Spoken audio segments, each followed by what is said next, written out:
حمد و ثنا اللہ احکم الحاکمین کے لیے، درود و سلام سید الانبیاء جناب محمد الرسول اللہ صلی اللہ علیہ وسلم کی ذات گرامی پر۔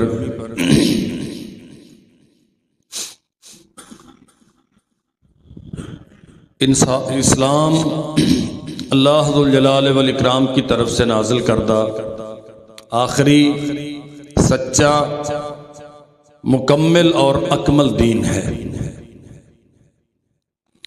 اور ہم سب اس بات پر عقیدہ اور ایمان رکھتے ہیں کہ نبی رحمت صلی اللہ علیہ وسلم کی ذات گرامی پر اللہ ذو الجلال والاکرام نے اسلام نازل کیا، آپ پر ہی اسلام مکمل کر دیا گیا۔ تکمیل اسلام کے بعد روئے زمین پہ کسی بھی انسان کو اس میں اضافہ کرنے کی یا کمی کرنے کی کوئی گنجائش نہیں چھوڑی گئی۔ اللہ ذو الجلال والاکرام نے یہ حق مخلوق میں کسی کو دیا ہی نہیں ہے کہ وہ اس کے نازل کردہ احکامات میں کوئی کمی کر سکیں یا اضافہ کر سکیں، اور یہ بات بالکل واضح ہے۔ آپ جتنے بھی دنیا میں عمل کریں، جتنے بھی شاندار نظریات، خیالات اور فکر آپ اختیار کر لیں، اگر وہ رسول اللہ صلی اللہ علیہ وسلم پر نازل ہونے والی اس شریعت کے مطابق نہیں ہیں تو اللہ ذو الجلال والاکرام کے ہاں ایسے عقیدے کی، ایسے ایمان کی اور ایسے اعمال کی ایک رائی کے برابر کوئی حیثیت نہیں۔ حسن نیت یا حسن عمل تبھی معتبر ہے جب نیت بھی اس معیار کی ہو جو رسول اللہ صلی اللہ علیہ وسلم نے دیا ہے، اور عمل بھی اسی معیار کا ہو جو محمد الرسول اللہ صلی اللہ علیہ وسلم نے دیا ہے۔ صرف خواہش آپ کی اچھی ہے، نیت آپ کی اچھی ہے، اور آپ عمل کا طریقہ یا پورے کا پورا عمل اپنی طرف سے اختیار کر لیں تو اللہ ذو الجلال والاکرام کے ہاں اس عمل کی کوئی قدر و قیمت نہیں۔ من عمل عملا لیس علیہ امرنا فہو رد۔ نبی کریم صلی اللہ علیہ وسلم نے فرمایا کوئی عمل پہاڑوں کے برابر کیوں نہ ہو، اپنی وسعتوں میں آسمان و زمین کی پہنائیاں ساری پر کیوں نہ کر دے، اگر اس پہ رسول اللہ صلی اللہ علیہ وسلم کی مہر تصدیق نہیں ہے تو اللہ کے ہاں اس کی کوئی حیثیت نہیں، وہ رد کر دیا گیا۔ اللہ ذو الجلال والاکرام نے محمد کریم صلی اللہ علیہ وسلم پر قرآن نازل کیا اور ہمیں حکم یہ دیا وَأَوْفُوا بِالْعَهْدِ وَأَوْفُوا بِعَهْدِ اللَّهِ وَبِعَهْدِ اللَّهِ أَوْفُوا، اور اللہ ذو الجلال والاکرام کے وعدے کو پورا کرو۔ ذَلِكُمْ وَصَّاكُمْ بِهِ لَعَلَّكُمْ تَذَكَّرُونَ، خاص طور پہ اللہ ذو الجلال والاکرام تمہیں تاکید کرتا ہے اس بات کی کہ اللہ کے ساتھ جو عہد و پیمان کیا ہے اسے پورا کرو۔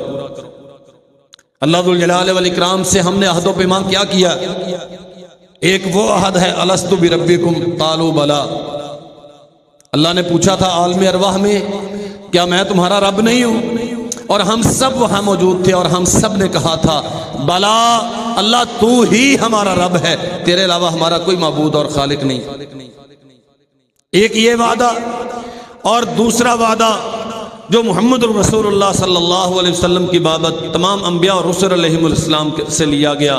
ثم جاءکم رسول مصدق لما معاکم لتؤمنن به ولتنصرن قال اقررتم واخذتم على ذلكم اسری قالوا اقررنا قال فاشهدوا وانا معكم من الشاہدین۔ اللہ نے تمام نبیوں اور رسولوں سے یہ وعدہ لیا تھا کہ تمہاری موجودگی میں جب تمہاری نبوت رائج ہو اور تمہاری حکومتیں قائم ہوں اور لوگ تمہارا کلمہ پڑھ رہے ہوں، درجہ امامت پر تمہیں فائز کر دیا جائے ہماری طرف سے، عین اس اسنا میں محمد الرسول اللہ صلی اللہ علیہ وسلم جو خاتم المرسلین ہیں وہ اعلان نبوت کر دیں تو تم نے اپنا اپنا دین، اپنا اپنا کلمہ، اپنی اپنی شریعت قانون سب کچھ چھوڑ کے نبی رحمت صلی اللہ علیہ وسلم کا کلمہ اور دین اختیار کرنا ہے، اور پھر تم نے ان کے دین کے نفاذ کے لیے تم نے ان کی مدد کرنی۔ نبیوں اور رسولوں نے یہ وعدہ کیا، گویا تمام نبیوں کے توسط سے اللہ ذوالجلال والاکرام نے تمام امتوں کو اس بات کا پابند کیا ہے کہ محمد کریم صلی اللہ علیہ وسلم جب آ جائیں، جو طریقہ وہ سکھائیں وہی طریقہ معتبر ہوگا، جو عقیدہ وہ سکھائیں وہی عقیدہ معتبر ہوگا، جو طرز زندگی وہ سمجھائیں وہی طرز حیات معتبر ہوگا۔ ان کی مرضی کے بغیر یا ان کے دیے ہوئے قانون کے خلاف نہ کوئی سیاست، نہ کوئی طرز معاشرت، نہ کوئی احکام معیشت، نہ کوئی لین دین کا مسئلہ، نہ عقیدے اور ایمان کا مسئلہ، نہ عبادات اور اخلاقیات کا مسئلہ، کوئی مسئلہ اللہ کے ہاں معتبر نہیں ہے جو نبی رحمت صلی اللہ علیہ وسلم کی تعلیمات کے منافی۔ سیدنا عبداللہ بن مسعود رضی اللہ عنہ بیان کرتے ہیں، خط لنا رسول اللہ صلی اللہ علیہ وسلم یوما خطا، رسول اللہ صلی اللہ علیہ وسلم صحابہ کرام کے درمیان بیٹھے ہوئے ہیں اور یوں ایک لکیر لگائی اور فرمایا ھذا سبیل اللہ، یہ جو بالکل سیدھی 90 زاویے پر میں نے لکیر لگائی ہے، خط کھینچا ہے، یہ اللہ ذوالجلال والاکرام کا رستہ ہے۔ ثم خط عن یمینہ وعن شمالہ، پھر اس سیدھے رستے کے دائیں بائیں بہت سارے رستے بنائے اور فرمایا ثم قال ھذا سبل علی کل سبیل منہا شیطان، یہ سارے بھی رستے ہیں، یہ سارے بھی رستے ہیں، یہ ایک بالکل سیدھا رستہ ہے، اس کے دائیں بائیں بے شمار رستے ہیں۔ ھذا سبل، یہ تمام کے تمام رستے ہیں، علی کل سبیل منہا شیطان، ان میں سے ہر رستے پر شیطان بیٹھا ہوا ہے، یدعو الیہ، وہ لوگوں کو اپنی طرف بلا رہا ہے۔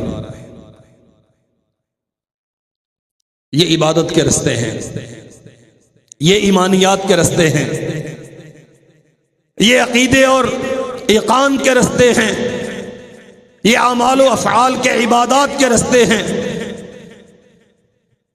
ہمارے ہاں ہر فرد یہ دعویٰ کرتا ہے کہ چونکہ میں اچھی نیت کے ساتھ کر رہا ہوں لہذا میرا عمل قابل قبول ہوگا، اس میں مجھے ثواب ضرور ملے گا۔ یاد رکھو، نیتوں کا اچھا ہونا کافی نہیں ہے، نیت کے ساتھ عقیدے کا اچھا ہونا اور اس کے بعد آپ کے طرز عمل کے طرز عبادت کا معیاری ہونا محمد الرسول اللہ صلی اللہ علیہ وسلم کے دیے ہوئے طریقے کے مطابق، یہ ضروری ہے۔ صرف نیت کا اچھا ہونا کافی نہیں۔ نیت آپ کی اچھی ہے لیکن آپ اس رستے پہ چل رہے ہیں جس میں شیطان آپ کو دعوت دے رہا ہے۔ یہ نبی کریم صلی اللہ علیہ وسلم کا فرمان ہے، ثم قال ھذہ سبل، یہ سارے رستے ہیں، علی کل سبیل منہا شیطان، ان میں سے ہر رستے پر شیطان بیٹھا ہے، یدعو الی، وہ لوگوں کو اپنی طرف بلا رہے ہیں۔ ہر شیطان اپنے رستے پہ بیٹھ کے لوگوں کو اپنی طرف بلا رہا ہے، اور شیطان کبھی یہ نہیں کہتا کہ تم میری پیروی کرو، شیطان کبھی یہ نہیں کہتا کہ تم گناہ کرو، شیطان کبھی یہ نہیں کہتا کہ تم بدعت کا ارتکاب کرو، شیطان کبھی اپنے ماننے والوں کو یہ نہیں کہتا کہ تم غلط کرو۔ وہ غلطیوں کو ہمیشہ اچھائیاں بنا کے پیش کرتا ہے، وہ بدعات کو ہمیشہ نیکیاں بنا کے پیش کرتا ہے، وہ برائیوں کو، معصیتوں کو ہمیشہ خوبیاں بنا کے پیش کرتا ہے، اور انہی خوبیوں کی آڑ میں وہ انسان کا بیڑا غرق کرتا ہے۔ پھر رسول اللہ صلی اللہ علیہ وسلم نے قرآن مجید کی آیت تلاوت کی، ان ھذا صراطی مستقیما فاتبعوہ، اللہ نے قرآن مجید میں فرمایا یہ میرا رستہ ہے، اس کی پیروی کرو۔ ہم ہر نماز میں اور نماز کی ہر رکعت میں ہر بندہ واجب ہے اس پہ سورۃ الفاتحہ کی قرات کرنا۔ ہم اللہ ذوالجلال والاکرام سے دعا کرتے ہیں اہدنا الصراط المستقیم، عرش والے ہمیں صراط مستقیم عطا کر دے۔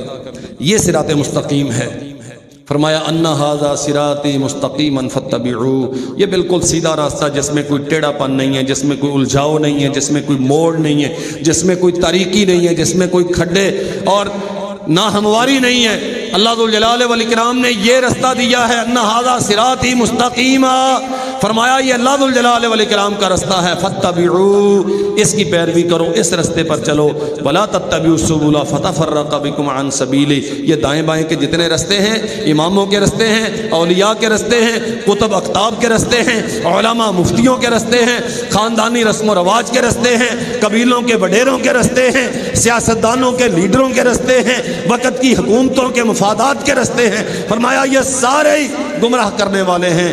وَلَا تَتَّبِعُوا فَتَفَرَّقَ بِكُمْ عَنْ سَبِيلِهِ، ان رستوں پہ مت جاؤ وگرنہ تم صراط مستقیم کھودو گے۔ ہم من حیث المجموع آج اسی بدترین خلفشار کا شکار ہیں۔ کوئی عقیدے کا معیار برقرار نہیں رہا، ایمان کا کوئی معیار قائم نہیں رہا، عمل کا کوئی طریقہ معتبر نہیں رہا۔ ہر بندہ دوسرے پہ انگلی اٹھاتا ہے کہ وہ غلط کر رہا ہے، وہ غلط کر رہا ہے، وہ غلط کر رہا ہے، صرف میں دنیا میں ٹھیک کر رہا ہوں۔ ہر انسان کی عبادت کا اپنا طریقہ ہے، اور بدقسمتی یہ ہے کہ یہ طریقے نت تبدیل ہو رہے ہیں۔ بدعات کی اتنی بھرمار ہے کہ اللہ معاف کرے سنتیں اس میں دب کے رہ گئیں۔ رجب آ گیا اب اس کی بدعات ہیں، آگے شعبان آ جائے گا اس کی بدعات ہیں، پھر ربیع الاول کی بدعات ہیں، محرم الحرام کی بدعات ہیں، سفر المظفر کی بدعات ہیں۔ کوئی ایک مہینہ، سچی بات یہ ہے کوئی ایک ہفتہ اور کوئی ایک دن ایسا نہیں ہے جس میں ہم بدعات سے بچے ہوئے ہیں۔ اور مزے کی بات ہے ہر دعویٰ کرنے والا یہ دعویٰ رکھتا ہے کہ میں بالکل ٹھیک ہوں، میں تو عین وہ کام کر رہا ہوں جو محمد رسول اللہ صلی اللہ علیہ وسلم کی اطاعت پر مبنی ہے، میں تو وہ کام کر رہا ہوں۔ اللہ ذو الجلال والاکرام جن کاموں سے راضی ہوتا ہے، یاد رکھو میرے بھائیوں، آپ کے اچھے خیالات، آپ کی نیت کا شاندار ہونا اور آپ کی امیدیں اللہ ذو الجلال والاکرام کی جنت کے حصول کے لیے مرکوز ہونا یہ کافی نہیں ہے۔ آپ کس طریقے کے مطابق کام کر رہے ہیں یہ معتبر ہے۔ اگر وہ طریقہ رسول اللہ صلی اللہ علیہ وسلم کا ہے تو یقیناً آپ قابل تعریف ہیں، اور اگر وہ طریقہ رسول اللہ صلی اللہ علیہ وسلم کا نہیں ہے تو یاد رکھو آپ کے عمل آسمان پہ چمکنے والے چاند اور سورج سے زیادہ روشن کیوں نہ ہوں، اور دنیا کی سب سے بہترین چیز سے زیادہ خوبصورت نظر کیوں نہ آئیں، اگر وہ رسول اللہ کے طریقے کے مطابق نہیں ہے، اللہ کی قسم ایک مکھی کے پر کے برابر اللہ کے ہاں ان کی کوئی حیثیت نہیں۔ بہت سارے عمل کرنے والے جنہوں نے بڑے بڑے عمل کیے، لیکن اللہ ذو الجلال والاکرام کے ہاں ان کے اعمال کی کوئی قدر و قیمت نہیں، کوئی حیثیت نہیں۔ یہ کافی نہیں ہے کہ آپ کیا سوچتے ہیں، یہ ضروری ہے کہ آپ کا عقیدہ کیا ہے اور آپ کے عمل کا معیار کیا ہے۔ بہت سارے رستے ہیں دنیا میں، عمل کے رستے، سفر حیات طے کرنے کے رستے، ولادت کے رسم و رواج، اس کی خوشی اور سیلیبریشن کا ایک اپنا طریقہ۔ کیا محمد کریم صلی اللہ علیہ وسلم کے زمانے میں ولادتیں نہیں ہوئیں، بچے پیدا نہیں ہوتے تھے؟ کیا نبی رحمت صلی اللہ علیہ وسلم بچوں کی ولادت پہ خوش نہیں ہوتے تھے؟ اللہ کی قسم، اللہ کی مخلوق میں ان سے زیادہ رحیم، شفیق، ان سے زیادہ مہربان اور ان سے زیادہ محبت سے لبریز اللہ نے کوئی اپنی مخلوق میں پیدا ہی نہیں کیا۔ لیکن کیا وہ طریقے جو محمد رسول اللہ صلی اللہ علیہ وسلم نے خوشی کر کے دکھائے، سکھائے، آج ہماری خوشیاں اس کے مطابق ہوتی ہیں؟ جوانی کی خوشیاں، شادیوں کی خوشیاں،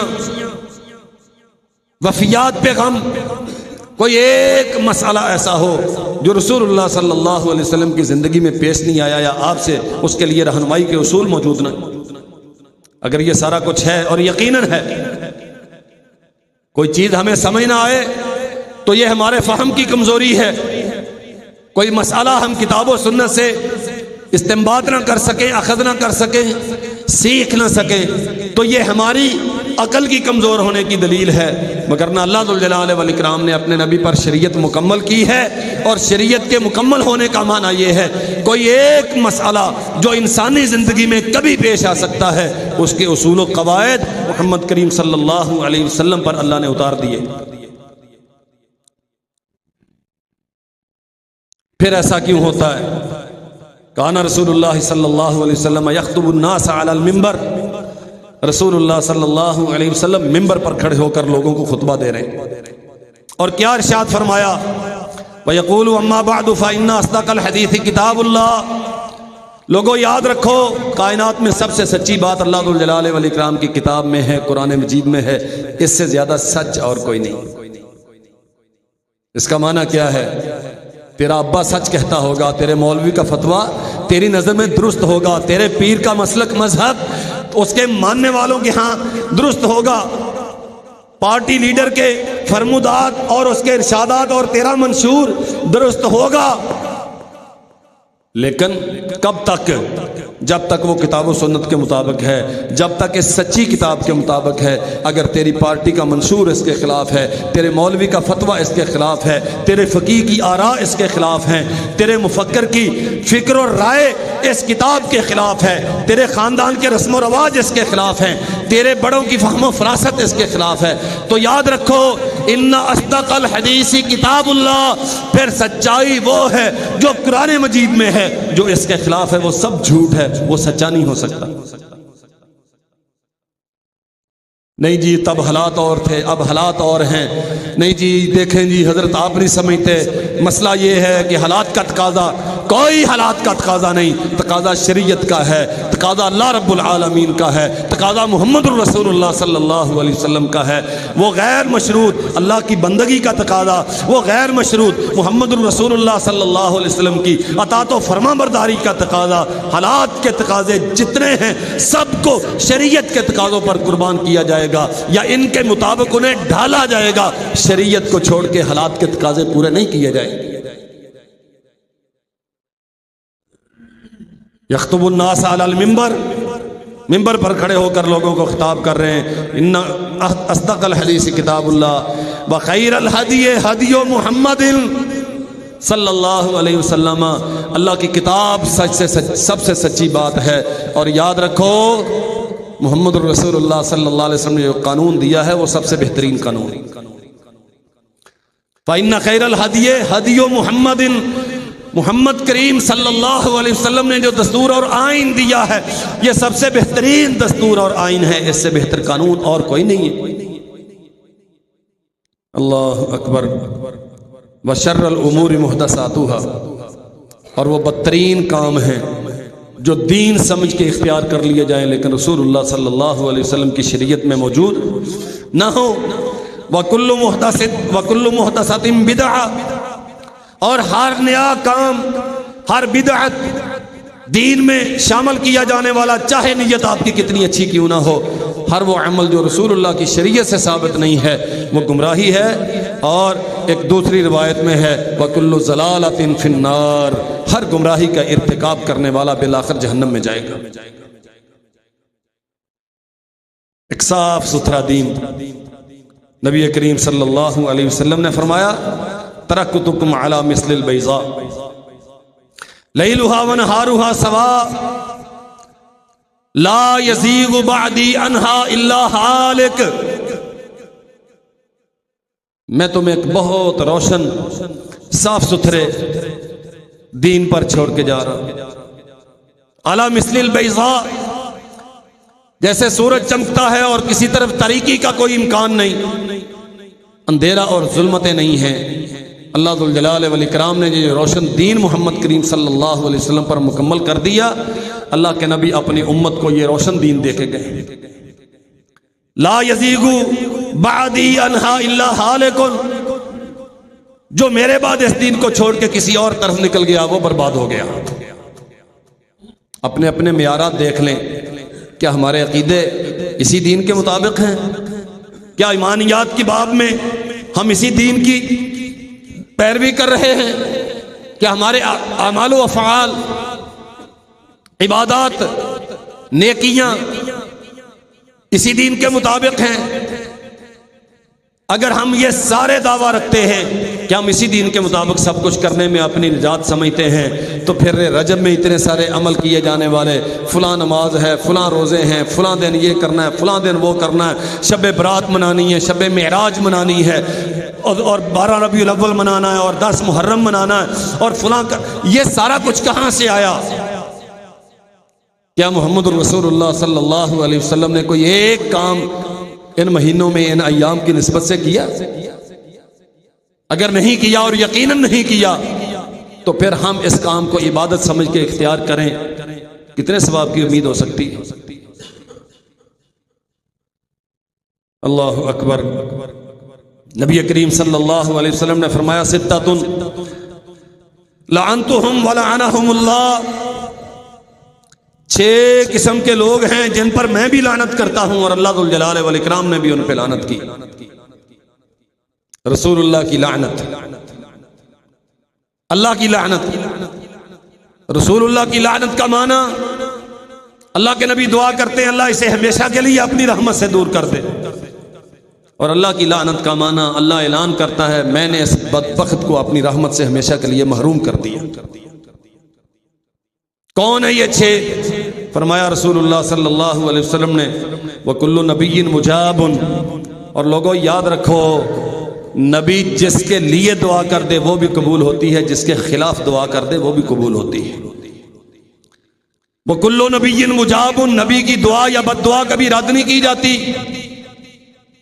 گویا ڈرایا جا رہا ہے ہمیں ان 6 لوگوں میں سے مت ہو جانا، ان کے لیے محمد کریم صلی اللہ علیہ وسلم نے دائمی محرومی کی دعا کی۔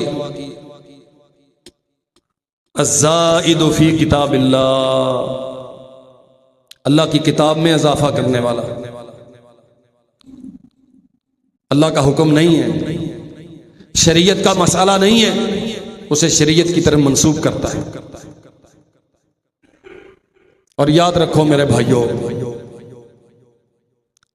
یقیناً آپ اچھی نیت کے ساتھ کرتے ہیں، لیکن یہاں وہاں بیٹھ کے ایسے مسائل پر بحث میں الجھ جانا جن کا آپ کو علم نہیں، اور پھر اسے منسوب کرتے جانا یہ قرآن مجید میں ہے، یہ رسول اللہ نے فرمایا ہے، یہ دین ہے۔ اگر آپ یہ مسئلہ لوگوں کے سامنے بیان کرنا چاہتے ہیں تو پہلے اہل علم کے پاس آ کے سیکھیں۔ اگر آپ نے سیکھا ہوا نہیں ہے، آپ کو اس کی حقیقت کا علم نہیں ہے تو مت بیان کریں۔ الزائد فی کتاب اللہ، جو اللہ کی کتاب پر اضافہ کرتا ہے، جو کام رسول اللہ نے کیا نہیں وہ کہتا اللہ کے نبی نے کیا، جو رسول اللہ نے کہا نہیں وہ کہتا رسول اللہ کی سنت ہے، رسول اللہ کی حدیث ہے، اللہ ذو الجلال والاکرام نے قرآن میں اتارا نہیں وہ کہتا ہے کہ اللہ نے یہ کہا ہے۔ الزائد فی کتاب اللہ، جو اللہ کی کتاب پر شریعت میں اضافہ کرتا ہے، رسول اللہ کی بھی اس پہ لعنت ہے، اللہ کی بھی اس پہ لعنت ہے۔ ہم بہت ساری کہانیاں سنتے ہیں، اللہ نے آسمانوں پہ میلاد منایا، سنتے ہیں نا؟ تمہیں کس نے بتایا؟ اللہ نے تو آسمانوں سے یہ کتاب اتاری ہے، آسمانوں کی خبریں قرآن مجید سے آئیں یا رسول اللہ کی زبان سے آئیں، نہ یہ تیرا بیان کردہ مسئلہ رب کے قرآن میں ہے، نہ رسول اللہ کی حدیث میں سنت میں ہے۔ تجھے کس نے بتایا کہ اللہ ذو الجلال والاکرام نے یہ سارا کچھ کیا؟ الزائد فی کتاب اللہ، یہ میرا موضوع نہیں ہے، میں صرف مسئلہ سمجھانے کے لیے دلیل کے طور پہ، مثال کے طور پہ اسے عرض کر رہا ہوں۔ اس قسم کے جتنے مسئلے ہیں جو اللہ کی کتاب میں موجود نہیں ہیں، رسول اللہ کے فرمان میں موجود نہیں ہیں، اور لوگ منسوب کرتے ہیں اسے اللہ اور اس کے رسول کی طرف، رسول اللہ نے ان پہ لعنت کی، اللہ نے اس پہ لعنت کی۔ والمکذب بقدر اللہ، اللہ کی تقدیر کو جھٹلانے والے ہیں۔ یہ ایک مستقل بحث ہے تقدیر کے مسئلے میں۔ ہمارا یقین ہے جو کچھ اچھائیاں ہمارے ساتھ ہوتی ہیں یہ بھی اللہ ذو الجلال والاکرام نے ہمارے مقدر میں لکھ رکھی ہیں، اور جو نقصانات ہمارے ہوتے ہیں یہ بھی اللہ کی طرف سے ہمارے لیے لکھے گئے ہیں۔ اللہ ہی ان نقصانات کا خالق ہے۔ یہ الگ بات ہے وہ نقصانات انسان اپنی بے تدبیری کے نتیجے میں اٹھاتا ہے۔ اچھائیاں اور فوائد سارے یہ اللہ ذو الجلال والاکرام کے احسانات کے نتیجے میں ہوتے ہیں، اور نقصانات سارے انسان کی اپنی کج فکری اور کم فہمی اور بے تدبیری کے نتیجے میں ہوتے ہیں۔ لیکن دونوں کا خالق، اچھی اور بری تقدیر دونوں کا خالق اللہ۔ ہمارا اس پہ ایمان ہے۔ جو تقدیر کا انکار کرتا ہے، رسول اللہ صلی اللہ علیہ وسلم نے بھی اس پہ لعنت کی ہے، اللہ نے بھی اس پہ لعنت کی۔ والمسلط بالجبروت، زبردستی لوگوں پر تسلط اختیار کرنے والا، غالب آنے والا لوگ چاہتے نہیں ہیں، شریعت کے معیار کے مطابق وہ اس اہل نہیں ہے، خائن ہے، بددیانت ہے، لیکن وہ اپنی قوت بازو کے بل بوتے پر، وہ طاقت اور بیلٹ فورسز کے سہارے سے پوری قوم پہ تسلط اختیار کرتا ہے، اور وہ مسلط رہتا ہے کہ میں ہی حکومت کروں گا، میں ہی رول کروں گا۔ اور فرمایا رسول اللہ صلی اللہ علیہ وسلم نے فَيُعِزُّ بِذَلِكَ مَنْ أَذَلَّ اللَّهُ وَيُذِلُّ مَنْ أَعَزَّ اللَّهُ۔ اللہ کی قسم بڑی خوفناک بات ہے، یہ حدیث میں نے پڑھی، شاید زندگی میں اس نقطہ نظر سے پہلی بار پڑھی اور رونگٹے کھڑے ہوتے ہیں۔ ہم میں سے کون ہے جو اس گناہ سے بچنے والا ہے؟ زبردستی غلبہ اختیار کرتے ہیں، پھر عزت داروں کو ذلیل کرتے ہیں اور ذلیلوں کو عزت دار بنا دیتے ہیں، صرف اس وجہ سے کہ یہ میری مخالف پارٹی کا، یہ مجھے پسند نہیں ہے، اس نے ووٹ مجھے نہیں دیا تھا، یہ میری صدارت کے حق میں نہیں تھا، اس کا مشورہ میرے خلاف آیا تھا۔ وہ چاہے اہل ہو، چاہے صاحب علم ہو، چاہے وہ عزت دار ہو، چاہے وہ صحیح العقیدہ رکھنے والا ہو، چاہے وہ نمازی ہو، قرآن مجید کو سمجھنے والا، رسول اللہ کی حدیث کا خدمتگار ہو، اسے پچھلی صفوں میں کر دیتے ہیں، اسے دھکیل دیا جاتا ہے، اسے ذلیل کیا جاتا ہے اپنی طاقت کے بل بوتے پر، اور جو ذلیل تھے انہیں عزت دار بنایا جاتا ہے۔ جو کل کے چور تھے وہ آج کے قاضی ہیں، جو کل کے قاضی تھے وہ آج چور ہیں۔ یہ سیاسی انتقام کے تماشے، یہ عداوت اور بغض و عناد کی وجہ سے عزت دار کو ذلیل کرنا اور ذلیلوں کو عزت دار بنانا، محمد کریم صلی اللہ علیہ وسلم نے فرمایا یہ بدبخت ان میں سے ہوگا جن پہ میں بھی لعنت کرتا ہوں اور اللہ ذوالجلال والاکرام بھی جس پہ لعنت کرتے ہیں۔ اللہ اکبر۔ والمستحل لحرم اللہ، اللہ ذوالجلال والاکرام کی حدود کو پامال کرنے والا، جس چیز کو اللہ نے حرام قرار دیا ہے اسے حلال کرنے والا، حدود سے تجاوز کر کے اپنی مرضی کی زندگی جینے والا، رسول کی بھی اس پہ لعنت ہے، اللہ ذوالجلال والاکرام کی بھی اس پہ لعنت ہے۔ اور فرمایا والمستحل من عطرتی ما حرم اللہ، نبی رحمت صلی اللہ علیہ وسلم کے خاندان سے بغض رکھنے والا، بدزبانی کرنے والا، ان کی عزت و آبرو کا تحفظ نہ کرنے والا، اور آل رسول صلی اللہ علیہ وسلم پر زبان تان دراز کرنے والا، ان پہ ظلم ڈھانے والا۔ اللہ اکبر۔ اور اللہ کی قسم میں نے یہ جملہ پڑھا تو وہ پوری تاریخ اسلام کی کہاں کہاں کس کس نے نبی رحمت صلی اللہ علیہ وسلم کی آل اور اولاد پہ ظلم کیا، سب کچھ ذہن میں گردش کرنے لگا۔ کیسے سیدنا حسین رضی اللہ عنہ کو مظلومانہ شہید کیا گیا، کیسے آپ کے خانوادے کو تہتے کیا گیا اور پیوند خاک کیا گیا، کیسے آپ کے آل اولاد کے عزت و آبرو کو پامال کیا گیا، اور کس نے کیا؟ انہی نے کیا جو آج ان کا نام لے لے کے روتے ہیں۔ اللہ نے زندگی رکھی تو انشاءاللہ میں اس پہ بات کروں گا کبھی۔ اور آخری بات، وَالتَّارِكُ لِسُنَّتِي،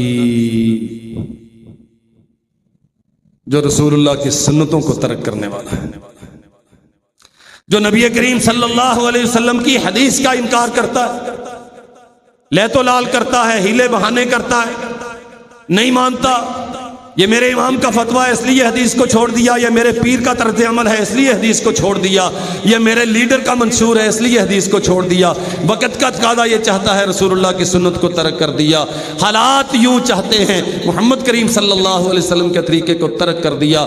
فرمایا کسی بھی وجہ سے جو رسول اللہ صلی اللہ علیہ وسلم کی سنتوں کو قابل عمل نہیں سمجھتا، ان کا انکار کرتا ہے، انہیں ترک کرتا ہے، یہ اس ان بدقسمت لوگوں میں سے ہے، لعنتہم وَلَعَنَهُمُ اللَّهُ، جن پہ محمد کریم صلی اللہ علیہ وسلم بھی لعنت کرتے ہیں اور اللہ ذوالجلال والاکرام بھی ان پہ لعنت کرتا ہے۔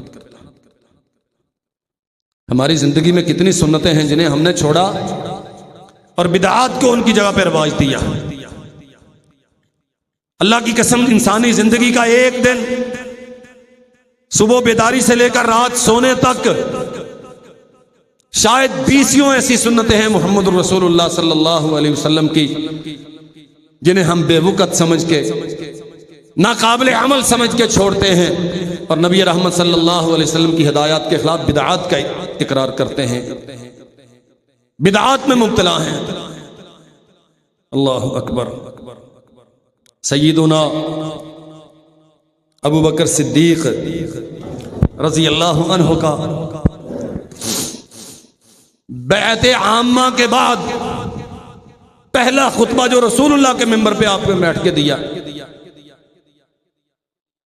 ہم بڑے دعوے کرتے ہیں صحابہ کرام کے ساتھ محبت کے، بڑے جانثار بنے پھرتے ہیں ان کے، اور صحابہ کرام کے نام پہ اس وطن میں بہت قتل و غارت گری کی گئی، لیکن سچ یہ ہے یہ کچھ کرنے کی ضرورت نہ ہو۔ جو مدعیان حب علی ہیں رضی اللہ عنہ، وہ جناب علی رضی اللہ عنہ کے فرامین پہ عمل شروع کر دیں، اور جو ناموس صحابہ کے علمبردار ہیں وہ صحابہ رسول رضوان اللہ علیہم اجمعین، ان کے فرامین پہ عمل کرنا شروع کر دیں، دنیا میں ایسا امن ہوگا کہ تاریخ نے کبھی دیکھا نہیں ہوگا۔ ابو بکر صدیق رضی اللہ عنہ منبر پہ بیٹھے ہیں اور فرمایا انما انا متبع ولست بمبتدع، لوگو میں رسول اللہ صلی اللہ علیہ وسلم کی سنتوں کی پیروی کرنے والا ہوں، اپنے طریقے ایجاد کرنے والا نہیں ہوں۔ انما انا متبع ولست بمبتدع، یہ قومی اسمبلی کے اسپیکر کو سمجھنا چاہیے، سینٹ کے چیئرمین کو سمجھنا چاہیے، ارکان پارلیمنٹ کو سمجھنا چاہیے، ارباب حل و عقد کو سمجھنا چاہیے۔ ہم متبع ہیں، مبتدع نہیں ہیں۔ اللہ ذوالجلال والاکرام نے ہمیں رسول اللہ کی پیروی کا حق دیا ہے، دین بنانے کا حق نہیں دیا۔ گھر کے سربراہ کو سمجھنا چاہیے، منبر کے ذمہ دار خطیب اور مفتی کو سمجھنا چاہیے، جو بات میری زبان سے نکلے وہ رسول اللہ صلی اللہ علیہ وسلم کی ہدایات کے مطابق ہونی چاہیے۔ میں اپنی رائے کے مطابق فتویٰ دوں گا تو میں بدعتی کہلاؤں گا۔ انما انا متبع، لوگوں سنو میں رسول اللہ کی پیروی کرنے والا ہوں، ولست بمبتدع، سنت رسول کو چھوڑ کے اپنی مرضی کے رستے اختیار کرنے والا نہیں ہوں۔ صحابہ کرام ضد کر رہے تھے، بار بار سفارشیں بھجوا رہے تھے کہ آپ سیدنا اسامہ بن زید رضی اللہ عنہما کا لشکر اسے مدینہ میں روک لیں، اسے روانہ نہ کریں، بہت سارے لوگ مرتد ہو رہے ہیں۔ منکرین زکوٰۃ کا فتنہ سر اٹھا رہا ہے۔ وہ قبائل جو ڈر کے مارے اسلام قبول کیے ہوئے تھے، وہ اسلام کو چھوڑ کے کفر کی طرف جا رہے ہیں۔ مدینہ غیر محفوظ ہو جائے گا اگر یہ جہادی قافلہ چلا گیا تو مدینہ منورہ کا دفاع کون کرے گا؟ ابو بکر صدیق رضی اللہ عنہ کس حد تک رسول اللہ کی سنت کے پیروکار ہیں؟ فرمایا میں وہ کام کیسے کر سکتا، میں اس کام کو کیسے روک سکتا ہوں جو رسول اللہ نے کیا۔ لمبی داستان ہے، یہاں تک فرمایا عمر تو بزدل کب سے ہو گیا؟ تو بار بار میرے پاس ضد کر کے آتا ہے، سفارش لے کے آتا ہے کہ میں روک لوں میں روک لوں۔ اللہ کی قسم یہاں تک فرمایا اگر جنگل کے بھیڑیے میرا گوشت نوچ لیں اور میرے علاوہ مدینہ کا دفاع کرنے والا اور کوئی نہ ہو، میں پھر بھی اس قافلے کو روانہ کروں گا جسے رسول اللہ نے روانہ کیا۔ اور اللہ ذوالجلال والاکرام نے پھر اس کا نتیجہ کیا دیا؟ کیسر روم کے پاس دونوں خبریں ایک ہی وقت میں پہنچی کہ مسلمانوں کے نبی دنیا سے رحلت فرما گئے، اور ساتھ ہی خبر دینے والوں نے خبر دی کہ ان کی رحلت، ان کی تدفین کے فوراً بعد جو خلیفہ وقت نے سب سے پہلا کام کیا وہ اسامہ بن زید کو قافلہ دے کے سرزمین شام کی طرف جہاد کے لیے روانہ کیا۔ وہ حیران ہوتا ہے کہ جس قوم کا نبی فوت ہو گیا وہ اب بھی اتنا دم خم رکھتی ہے کہ وہ جہاد کے لیے نکل رہی ہے، اور بیٹھ گیا بالکل ساکت ہو کے، لوگوں ہم ان کا مقابلہ نہیں کر سکتے جو اپنے نبی کی وفات کے چوتھے پانچویں دن جہاد کے لیے نکل کھڑے۔ یہ نتیجہ ہے رسول اللہ صلی اللہ علیہ وسلم کی سنت کی پیروی کا۔ ابو بکر کیا فرماتے ہیں؟ انما انا متبع ولست بمبتدع، میں بالکل وہی عقیدہ سکھاؤں گا جو رسول اللہ نے سکھایا، وہی عمل کا طریقہ بتاؤں گا جو رسول اللہ نے بتایا، میں ویسے ہی نماز پڑھاؤں گا جیسے، وہی خوشی مناؤں گا جو رسول اللہ نے منائی، وہیں پہ غم کروں گا جہاں رسول اللہ نے کیا، اور ویسے ہی غم کروں گا جیسے رسول اللہ نے کیا، ایک رائی کے برابر آگے نہیں بڑھوں گا۔ اور حتیٰ کہ یہاں تک فرمایا فَإِنْ أَحْسَنْتُ فَأَعِينُونِي، اگر میں اچھے کام کروں، رسول اللہ کی سنتوں کی پیروی کروں تو میری مدد کرنا، وَإِنْ زَغَدْتُ فَقُومُونِي، اور اگر میں ادھر ادھر جانے لگوں تو مجھے پکڑ کے سیدھا کر دینا۔ امتوں میں ابو بکر سے بڑا لیڈر کون ہے؟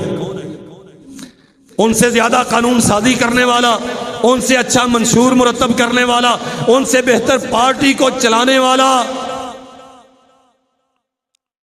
جب ملت اسلام ہر طرف خطروں میں گھری ہوئی تھی، ایک ابو بکر تھے جو خم ٹھونک کے محمد رسول اللہ صلی اللہ علیہ وسلم کی میراث کا تحفظ کر رہے تھے، اور اللہ ذوالجلال والاکرام نے ابو بکر کے فہم و تدبر کے نتیجے میں، ان کے اقدامات اور رسول اللہ کی پیروی کرنے کے نتیجے میں فضل و احسان فرمایا کہ یہ ملت بالکل محفوظ و مامون ہو گئی اور پوری دنیا پر اسلام کا پرچم غالب ہوا۔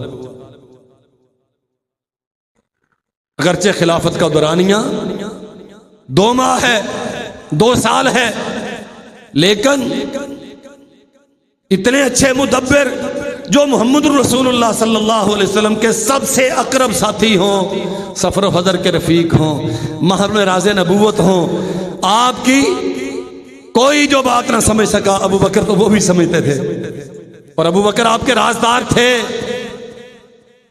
ابو بکر آپ کے تربیت یافتہ تھے، آپ کے شاگرد خاص تھے۔ لیکن فرماتے ہیں لوگوں، میں امن قائم کروں گا دنیا میں قانون دوں گا اپنی قوم کو، میں حکومت چلاؤں گا، لیکن اسی طریقے پر جو محمد رسول اللہ نے دیا ہے، نہ کوئی نیا طریقہ، نہ کوئی نیا عمل، نہ کوئی نیا قانون، انما انا متبع، میں رسول اللہ کی پیروی کرنے والا ہوں۔ ہر امام رسول اللہ کا پیروکار ہے، ہر مفتی رسول اللہ کا پیروکار ہے، کتب اقداب پیر فقیر سارے رسول اللہ کے پیروکار ہیں، اور پیروکار ہونے کا معنی صرف نسبتیں کرتے رہنا، مدینہ مدینہ کرتے رہنا نہیں ہے۔ پیروکار ہونے کا معنی جو کام رسول اللہ نے کیا ہے اور جیسے کیا ہے وہی کرنا ہے، ویسے ہی کرنا ہے، اس سے آگے بڑھنے کا حق نہیں ہے۔ یہ کس نے کہا آگے بڑھنے کا حق نہیں ہے؟ جناب ابو بکر نے کہا ان احسنت فاعینونی، میں جو کام اچھے کروں رسول اللہ کی سنت کے مطابق میری مدد کرنا، اور جہاں وَإِن زغدت، اور جہاں دائیں بائیں ہونے لگوں، غلط راستے اختیار کروں، فقومونی، مجھے پکڑ کے سیدھا رکھنا ابو بکر، یہ صراط مستقیم ہے، اس پہ چلنا۔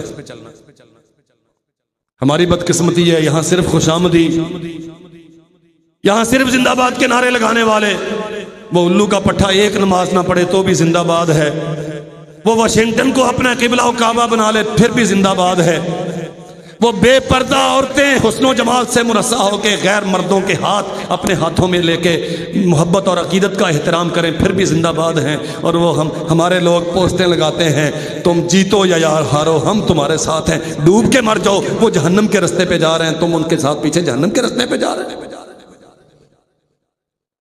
کرنے والا کون ہے مجھے اس سے غرض نہیں ہے، اصل معیار یہ ہے کیا کیا ہے، اگر رسول اللہ کی سنت کے مطابق کیا ہے تو فاعینونی، مدد کرو، ان کے زندہ باد کے نعرے لگاؤ، انہیں آگے بڑھاؤ، انہیں تقویت دو، اور اگر وَإِن زَغَدْتُ فَقُومُونِي، اگر ابو بکر رسول اللہ کی سنت کے خلاف کرتا ہے تو وہ کہتا لوگو مجھے سیدھا کر دینا، یہ دنیا کے ڈمی، یہ بندر، یہ دگڈوبی کے ناچنے والے، یہ تماشا گر، ان کی کیا اوقات اور حیثیت ہے؟ اللہ کی قسم ساری دنیا کے بادشاہوں کو ایک پلڑے میں رکھ لیا جائے، ابو بکر کے جوتے کے ایک ذرے کا مقابلہ نہیں کرتا۔ ہمیں رسول اللہ کی حدیث کی پیروی کا حکم دیا گیا ہے، یہ نانا کا فیصلہ ہے، یہ خاندان کا رسم و رواج ہے، ہمارے گاؤں کی روایت ہے، ہمارے ہاں تو یوں ہی چلتا ہے، اور تو نے کلمہ پڑھ لیا تو تیرا خاندان کہاں رہا؟ تو نے کلمہ پڑھ لیا تو تیرے ابا اماں کے رسم و رواج کہاں رہے؟ تو نے کلمہ پڑھ لیا تو تیرے ریت و رواج کہاں رہے؟ تو نے لا الہ الا اللہ محمد رسول اللہ کہنے کے ساتھ ہی سب کے اعلان برات کر دیا ہے۔ اب صرف وہ چلے گا جو محمد رسول اللہ صلی اللہ علیہ وسلم نے دیا ہے، اس کے علاوہ کچھ نہیں چلے گا۔ اللہ اکبر۔ عبداللہ ابن مسعود رضی اللہ عنہ فرماتے ہیں اتبعوا ولا تبتدعوا، پیروی کرو اپنی مرضی نہ کرو۔ سیدنا عبداللہ ابن مسعود حبر هذه الامہ، مفسر قرآن، فرمایا کرتے تھے کائنات کے لوگوں، قرآن مجید میں کوئی ایک آیت ایسی نہیں کب نازل ہوئی، کہاں نازل ہوئی، کیوں نازل ہوئی کہ عبداللہ اس کے متعلق جانتا نہ ہو۔ ایک آیت ایسی نہیں، اور اگر کوئی ہو اور مجھے پتا چلے کہ 3 مہینوں کی مسافت پہ ایک عالم ہے جو اس آیت کے متعلق مجھ سے زیادہ جانتا ہے، تو عبداللہ پیدل سفر کر کے اس عالم کی خدمت میں جائے گا اور اسے ایک آیت سیکھ کے آئے گا۔ ہم سے تو لوگ فتویٰ لینے آتے ہیں تو مکہ کس کے آتے ہیں، ہنے دے فتویٰ فوراً منٹلا، مسئلہ پوچھتے ہیں تو اپنی مرضی کا پوچھنا چاہتے ہیں، جب تک ان کی مرضی کے خلاف ہو تب تک انہیں اعتبار نہیں آتا۔ مفتی میں ہوں، رائے تیری ہے، اور چاہتے ہیں کہ مفتی میری رائے پہ مہر تصدیق ثبت کر دے۔ ہماری اتباع تو اتنی ہے، میں اہل حدیثوں کی بات کرتا ہوں، غیروں کی نہیں، اپنے مقتدیوں کی کرتا ہوں، بیگانوں کی نہیں۔ صاحب مسند میں ہوں اور رائے آپ کی ہے، آپ چاہتے ہیں کہ آپ کی مرضی کے مطابق نمازیں ہوں، آپ چاہتے ہیں کہ آپ کی مرضی کے مطابق خطبہ ہو، آپ چاہتے ہیں کہ آپ کی مرضی کے مطابق نظام تعلیم ہو۔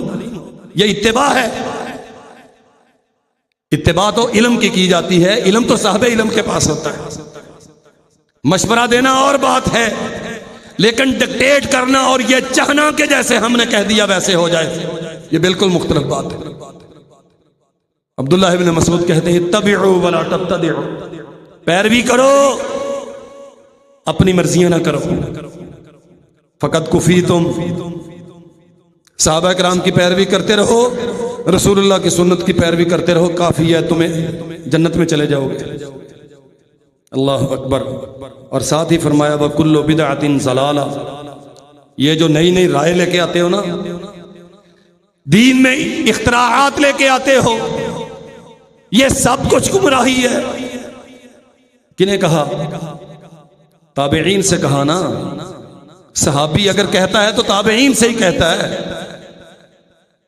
اگر کسی تابعی کی رائے صحابہ کرام کے عمل کے مقابلے میں، رسول اللہ کے عمل کے مقابلے میں قابل قبول نہیں ہے، تو کسی عام آدمی کی رائے رسول اللہ کی سنت کے مقابلے میں کہاں قابل قبول ہوگی؟ اتبعوا ولا تبتدعوا فقد کفیتم، آگے مت پڑھو، اپنی مرضیاں مت کرو، رسول اللہ کی پیروی کرتے رہو، تم جنت میں پہنچ جاؤ گے۔ وَكُلُّ بِدْعَةٍ ضَلَالَةٍ، اور یہ بات یاد رکھو، ہر نیا کام گمراہی ہے، اور گمراہی جہنم میں جاتی۔ اللہ اکبر۔ فرمایا تعلموا العلم قبل ان يقبض، لوگو علم سیکھ لو اس سے پہلے کہ علم ختم ہو جائے۔ علم کیسے ختم ہوگا؟ سوشل میڈیا بھرا پڑا ہے علم سے، کیا ضرورت ہے مولوی سے فتویٰ پوچھنے کی؟ گوگل کر لیں گے، مسئلہ نکل آئے گا، اور نکلتے ہیں مسئلے گوگل کرنے سے۔ اللہ اکبر۔ حدیث سنیں، عبداللہ ابن مسعود کا فرمان سنیں، کہتے ہیں علم سیکھو اس سے پہلے کہ علم ختم کر دیا جائے۔ وَقَبْضُهُ أَن يَذْهَبَ أَهْلُهُ، اور علم کا ختم ہونا یہ ہے کہ عالم دنیا سے چلے جائیں گے۔ ہے کوئی متبادل مفتی اصغر حازم رحمہ اللہ کا؟ ہے کوئی متبادل حافظ عبد المنان نور پوری کا؟ ہے کوئی متبادل استاد گرامی حافظ عبد السلام بھٹوی کا؟ اور اللہ کی قسم جو علم کو پسند کرتے ہیں وہ روئیں گے ساری زندگی. ہے کوئی متبادل عبد الرحمن مکی کا؟ اور یاد رکھو میرے بھائیوں، میں خود ستائشی کا مریض نہیں ہوں، اللہ کے فضل سے آج قدر نہیں ہے. جب ہم لوگ چلے جائیں گے نا تو پھر رو گے جیسے بڑوں کو رو رہے ہو، ویسے آج کے لوگوں کو رو. فخلف من بعدہم خلف، جیسے جیسے قیامت کی طرف زمانہ بڑھتا جائے گا نکمے ہی آتے جائیں گے. جو ہیں ان کی قدر کرو. اگر تمہیں کتاب و سنت سکھاتے ہیں تو سیکھو، اپنے کان ان کی طرف لگا کے رکھو، اپنی نگاہیں ان پہ مرکوز کر کے رکھو، احترام بھی دو، بات بھی مانو. وگرنہ کل جب یہ منظر سے غائب ہوں گے تو جو ہمارے پیچھے آئیں گے نا، جیسے ہم پہلوں کی جگہ پوری کرنے سے قاصر ہیں، ویسے ہی ہمارے بعد میں آنے والے ہماری جگہ پوری نہیں کر سکیں گے. وَقَبْضُهُ أَن يَذْهَبَ أَهْلُهُ، علم کا ختم ہونا کیا ہے کہ اہل علم دنیا سے چلے جائیں گے. اور فرمایا عبداللہ ابن مسعود رضی اللہ عنہ نے، الا وإياكم التنطع والتعمق والبدع وعليكم بالعتیق، خبردار نئے نئے فتنے ابھارنے سے اور ان فتنوں میں مبتلا ہونے سے اپنے آپ کو بچاؤ. والتعمق، بال کی کھال اتارنا، سوال پر سوال کیے جانا اور اندر سے کچھ نکالنا، یوں کیوں ہوا، وہ کیوں ہوا، وہ کیوں ہوا، وہ کیوں ہوا. اب تو اتنے عقل مند لوگ پیدا ہو گئے ہیں، کہتے ہیں نمازیں 5 کیوں،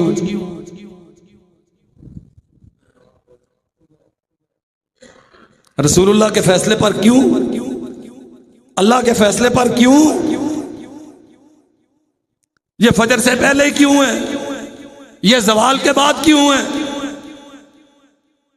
عبداللہ ابن مسعود رضی اللہ عنہ روکتے ہیں، ایاکم والتنطع، اس سے بچو، اس کیوں سے بچو، ان شکوک و شبہات سے بچو. والتعمق، تمہیں ضرورت نہیں ہے، بس اتنا سیکھو جتنا عمل کے لیے ضروری ہے اور عمل کرو جا کے، بالوں کی کھال مت اتارو. والبدع، اور نئے نئے رستے اختیار کرنے سے اپنے آپ کو بچاؤ. اور فرمایا وعلیکم بالعتیق، تمہارے اوپر وہ رستہ اختیار کرنا لازم ہے جو رسول اللہ کے اصحاب کا رستہ ہے. پیش کرو اپنے عقائد اصحاب مصطفیٰ کے عقائد پر، پیش کرو اپنے اعمال صحابہ کرام کے اعمال پر، پیش کرو اپنی عبادت کے طریقے صحابہ کرام کے طریقہ ہے عبادت پر، پیش کرو اپنی شادی بیاہ کے رسم و رواج صحابہ کرام کی شادیوں پر، پیش کرو اپنے غم منانے کے طریقے صحابہ کرام کے غم منانے پر. جو اس کے مطابق ہے وہ قابل قبول ہے، جو ان کے مطابق نہیں اسے دیوار پہ دھے مارو، ان کی کوئی علیکم بالعتیق. صحابہ کرام کی زندگی کو اپنے لیے معیار بناؤ. اور عبداللہ ابن مسعود رضی اللہ عنہ نے دیکھا جناب عمرو ابن زرارہ بڑی دلچسپ داستانیں سنا رہے تھے. سنتے ہو نا، چسکے دار مولوی، حافظ صاحب کیا جمعہ پڑھاتے ہیں، ڈانٹتے رہتے ہیں. بہت دفعہ مجھے یہ اعتراض موصول ہوا، اب ڈانٹتے ہیں. اللہ اکبر. اچھا کیا ہونا چاہیے؟ کوئی لچھے دار گفتگو ہو، کوئی ہیر رانجھا کا قصہ ہو، کوئی بنو اسرائیل کی روایات ہوں، کوئی ادھر ادھر کی داستانیں ہوں، آدھے سو رہے ہوں، آدھے جھوم رہے ہوں، کوئی ویلیں کرا رہے ہوں، کوئی پیسے دے رہے ہوں. کیا ہو رہا ہے؟ ماشاءاللہ جی سیرت النبی کا جلسہ ہو رہا ہے. ڈوب کے مر جاؤ، یہ رسول اللہ کی سیرت ہے. جمعے کا خطبہ ہو رہا ہے اور داستان سرائی ہو رہی ہے. عبداللہ ابن مسعود رضی اللہ عنہ کے پاس جناب عمرو ابن زرارہ رحمہ اللہ یہ قصہ خوانی کر رہے ہیں، داستانیں بیان کر رہے ہیں، اور لوگوں کا اجتماع ہے، جھمکٹا لگا ہوا ہے. اور میرے بھائیوں دور دراز سے دیہاتوں سے آنے والے دوستوں، اللہ کی قسم آپ آتے ہیں اور اگر یہ سننے کے لیے آتے ہیں کہ عبدالغفار کی زبان سے کتاب و سنت ہم سننے کے لیے جا رہے ہیں، تو آپ کا آنا یہ ایک ایک قدم انشاءاللہ آپ کو جنت کے قریب کرتا ہے۔ اور مجھے یقین ہے کہ میرے ساتھ محبت کرنے والے اس کتاب و سنت کی وجہ سے محبت کرتے ہیں۔ مجھے کوئی یہ نہیں سننے آتا کہ مولوی صاحب کی گفتگو میں چسکا بڑا۔ ہماری گفتگو میں نہ شوگر زیادہ ہے نہ مسالے زیادہ ہے، ہم تو وہی کچھ پیش کرتے ہیں جو محمد رسول اللہ صلی اللہ علیہ وسلم نے پیش کیا۔ اور قصہ خانوں پر، ان رونے رلانے والوں پر، ان داستانیں الاپنے والوں پر اور زلیخا کے حسن و جمال کی کہانیاں سنانے والوں پر ہمیشہ سے رش لگتا رہا۔ عمر بن زرارہ قصہ خانی کر رہے ہیں اور لوگوں کا جھمگٹا لگا ہوا ہے۔ عبداللہ ابن مسعود رضی اللہ عنہ فرماتے ہیں وَلَقَدِ ابْتَدَعْتَ بِدْعَةً ضَلَالَةً، تم نے گمراہ کرنے والا طریقہ اختیار کیا ہے۔ مولوی وہ بلانا ہے جس کی آواز سب سے اچھی ہو، جو ماں کی کہانی سنائے اور رو رو کے زمین کو گیلا کروا دے۔ حدیثیں کتنی سناتا ہے، اس سے کوئی غرض نہیں۔ مسئلہ کتنا بیان کیا ہے، اس کی کوئی پرواہ نہیں۔ روپیہ 60,000 دے دیں گے، کوئی نہیں مسئلہ، سواد تو آئے گا نا۔ اللہ اکبر۔ فرماتے ہیں تو نے گمراہ کرنے والا رستہ اختیار کیا۔ او انکا لا اہدا من محمد و اصحابہ صلی اللہ علیہ وسلم، یا تو بدعتی ہے یا پھر محمد رسول اللہ صلی اللہ علیہ وسلم اور آپ کے صحابہ سے زیادہ عقل مند اور عالم ہے۔ بات سمجھ رہے ہیں؟ عبداللہ ابن مسعود کہتے ہیں عمر بن زرارہ کو یہ قصہ خانی جو تو نے چھیڑ رکھی ہے نا، جو کہانیاں تو سناتا ہے نا، یہ جو ہیر رانجھا تو الاپ رہا ہے، یا تو بدعتی ہے یا پھر محمد رسول اللہ اور آپ کے شاگردوں سے زیادہ بڑا عالم اور ہدایت پر۔ اللہ اکبر۔ کہتا ہے فَلَقَدْ رَأَيْتُهُمْ تَفَرَّقُوا عَنِّي، عمر کہتے ہیں میں نے دیکھا وہ جتنا رش لگا ہوا تھا نا میرے ارد گرد، جب انہوں نے سنا کہ میری یہ قصہ خانی اسلام میں بدعت ہے، گمراہ کرنے والا طریقہ ہے، تفرقوا عنی، فوراً مجھے چھوڑ کے بھاگ گئے۔ ہم ایسے بندے کو نہیں سنیں گے جو بدعتی طریقے پر آ کے تبلیغ کرتا ہے۔ ہم ایسے بندے کو نہیں سنیں گے جو ممبر رسول پہ بیٹھ کے چٹکلے چھوڑ چھوڑ کے لوگوں کو ہنساتا ہے۔ ہم ایسے بندے کو نہیں سنیں گے جو رسول اللہ کی سیرت کے نام پہ جگتے مارتا ہے۔ رأیتہم، میں نے انہیں دیکھا، تفرقوا عنی حتی رأیت مکانی ما فیہ احد، حتیٰ کہ میں اکیلا ہی وہاں رہ گیا، ایک بھی مجھے سننے والا باقی نہیں رہا۔ کتنی باریکی کے ساتھ صحابہ اکرام نے اپنے شاگردوں کی تربیت کی، اس دین کو محفوظ کیا اور ہم تک تحفظ کے ساتھ پہنچایا۔ لیکن میرے عزیز بھائیوں، جس ذمہ داری کے ساتھ انہوں نے یہ کام ہم تک یہ امانت پہنچائی، اسی ذمہ داری کے ہماری وہی ذمہ داری ہماری ہے کہ ہم اسی تحفظ کے ساتھ یہ آنے والی نسلوں تک منتقل کریں۔ اللہ ذو الجلال والاکرام ہمیں دین کو سمجھ کے سنت کے مطابق اس پہ عمل پیرا ہونے کی توفیق عطا فرمائے۔